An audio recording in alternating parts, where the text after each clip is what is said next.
Welcome to the Future Pulse podcast, where we dive into the world of innovation and technology. My name is Melica, and I'm the founder of SkillTalks, which is a global AI tech recruitment company operating across the globe. Today, I have with me, it's Josip, the CEO of Gideon. Absolute pleasure to have you on here today. Hey Malika, great to be with you. Likewise. We'll tell our audience a bit more about yourself, your background, and how you came about being the CEO at Gideon. Yeah, so uh, born and raised in Croatia, studied between Croatia, Sweden, and Canada. Saw incredible tech stuff when I was working on PhD between Zagreb and Waterloo. So spent a lot of time on North American side as well. And then, people very often think about Croatia through sun and sea, which is a very reasonable way to think about Croatia, though there is a lot more. And back then, I really recognized that some of the best talent I ever worked with are actually located in Croatia, country which is 3.7 million people, but number 7 in the world when it comes to number of unicorns per capita, number 3 when it comes to number of unicorns per GDP. So today we do have our R&D team in Croatia, while very much being focused commercially on North American market, US, Canada. That's where our customers are. Many of our investors are coming from North America. While, as said, the team is really split between one and the other side of the pond. Fantastic. So tell our audience a bit more about what Gideon's about. What do you guys do?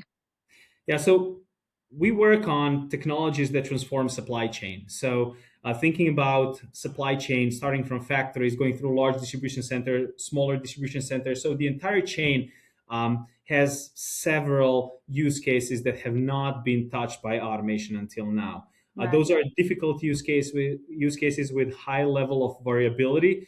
And what we need is truly capable physical AI systems that can solve those problems. So Gideon is today solving problems within four walls. Okay. When we think about the chain, there's the transportation part of that universe, and then there's the four walls part. So we very much focus on the four walls side, either manufacturing or warehouse environments. So any part of the chain, there is a range of those use cases that repeat. When customers think about us, and customers, largest companies across different verticals like automotive, food and beverage, 3PL, retailers, then they think about us through transformation of the loading bay. So that's the point that connects multiple facilities, right? That's the point where customers and vendors have their handshake, very often shipper sitting in between 3PL companies. So 3, 4, or 5 companies get together on the loading bay. That's what we are automating today. That's how we go to market to end customers. While at the same time, our core technology is really not limited to loading and unloading. And we are partnering with companies like Toyota Industries, so the largest forklift manufacturer globally, the largest industrial vehicle company on the planet, equipping some of their next generation vehicles with our core technology. So those are like two paths to market. And when it comes to transformation of the loading bay, that one is particularly exciting because that has not been solved in the past. And we are the first company doing flexible automation, both on loading and unloading side across different market verticals across North American geography at the moment, and looking to expand in Europe in 2027. Fantastic. So supply chain has been around forever and it's largely been unchanged. What's finally broke that trend though? Like, why is that transformation happening now? Why hasn't that happened before?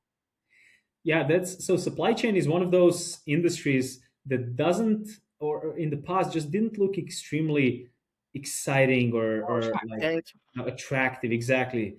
And then over the last 7 or 8 years, we've seen every year some major disruption, typically negative disruption in supply chain. We've seen many of us, let's say generation that was growing while not thinking really much about supply chain, started recognizing that supply chain is so fundamental element of our lives, right?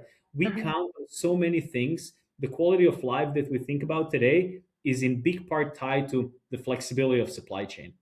And today we do have technologies that allow us to see much more into that supply chain, manage it better, and deal with adversarial events that we are having over the last years, essentially every year, and like keep that supply chain more resilient to any challenges that are happening. and just keeping our quality of life as high as possible. Right. And then you mentioned before that there is a horizontal across the industry, so beverage or CPG, all of it. Where are you actually seeing the earliest and the most meaningful change, and where is that sort of leading edge? So it's a great question because we very often think about that and discuss that. Even 5 years ago, there were really just pockets of companies who were adopting flexible automation, and it feels over the last year or two, this has been shifting more in the direction where every larger company, like every Fortune 500 company today, thinks about how to automate. So Hmm. this is not reserved anymore just for the first movers. We are, I would say, even post fast follower time. We're at a time where every company, every CEO, every management team thinks about how do we become more resilient, how we deal with labor shortage, with growing costs of operations, with all the challenges about around like just people not being interested in the work, which is not attractive, right? Young people of our age don't want to drive forklifts anymore. That's not career anyone is dreaming about.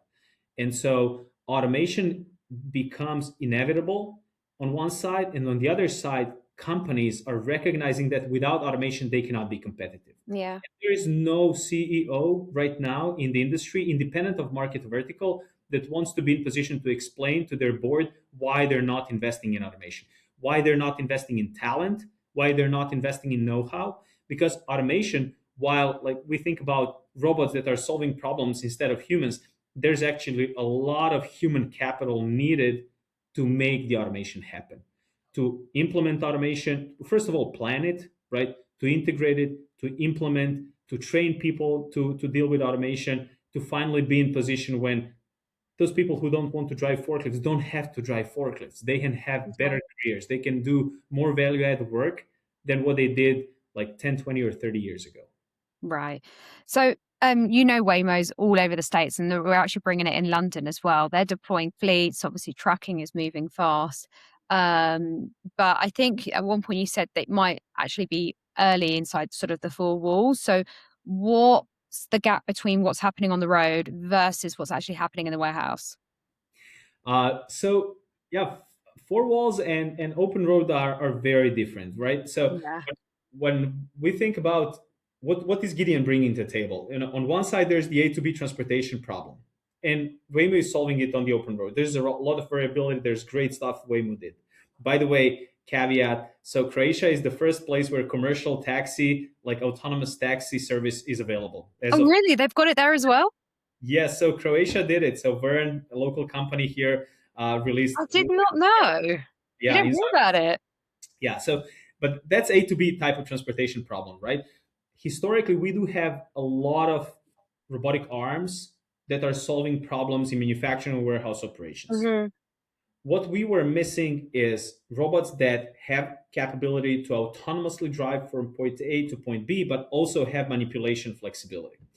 When we think about loading and unloading of truck trailers, so our forklifts are equipped with carriage that has ability to lift, side shift, tilt, and then use fork positioning. So there's 4 additional degrees of freedom on forklift on top of being able to move from point A to point B. So it's somewhere between autonomous vehicle and robotic arm, Right. right?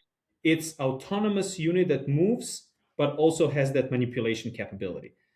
Loading bay trailers are very condensed spaces where contact is like the tool that's used to solve problem. Contact between two different loads, between a load and the trailer wall and stuff like that. So this kind of interaction is something that wasn't possible in the past. Okay. Now we have tools in place that allow us and algorithms, physical AI capabilities that allow us to solve problems that were not solved in the past. So that's the kind of the range of capabilities, the infrastructure that's in place that wasn't around just a few yeast ago.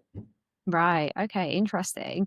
So obviously loading and unloading, when I picture the trailers, it sounds really simple, but you're saying it was sort of wasn't solvable until now. So what sort of changed technically that's actually made that possible? Yeah. So there is. historically, when we think about automation, where was automation happening? It was happening in environments and use cases that were highly predetermined. So when technology was expecting certain, like, very fixed, predictable set of assumptions that were followed carefully, precisely, and then automation was able to solve problems. Mm. What we are seeing on the loading bay is that level of variability is extremely high. So unloading side, for example, doesn't know what's inside the trailer until doors of trailer open. That's a very fundamental case, right? Right. And so only after doors open, robot needs to apply its visual perception capabilities to recognize what's going on inside the trailer and then make decisions how to unload it. And today, our system supports around 100 different types of load carriers. So all standard pallets, many non-standard pallets, broad range of different racks, load containers, and so on. This kind of flexibility with all generations of technologies was not possible. Today, we have robots that can truly understand environment very similar to how we humans understand it. So just visual perception has become so much more advanced than what was possible 10 years ago, that today we can talk about making decisions on the fly. So it's not predetermined. It's Hmm. a very capable system that sees, understands, and acts based on those specific circumstances. So every trailer that needs to be unloaded is going to be a different strategy. There is no predetermined strategy that applies for every trailer that shows up in typical logistics center. Got you. Okay. Well, NVIDIA is obviously moving from compute to physical AI. And as we spoke earlier, everyone's talking about physical AI. That's like the new buzzword. So, what does that actually mean for the supply chain when the biggest infrastructure company in the world is betting on that space?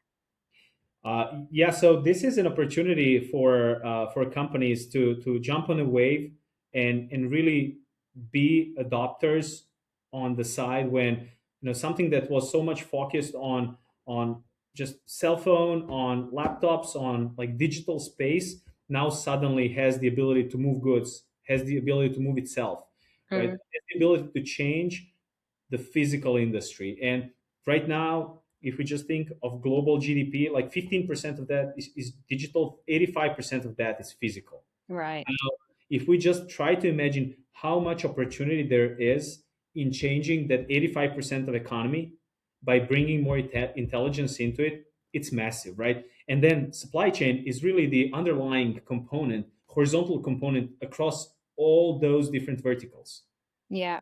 There's really no better place to affect the world today than to be in supply chain and apply physical AI in the right way.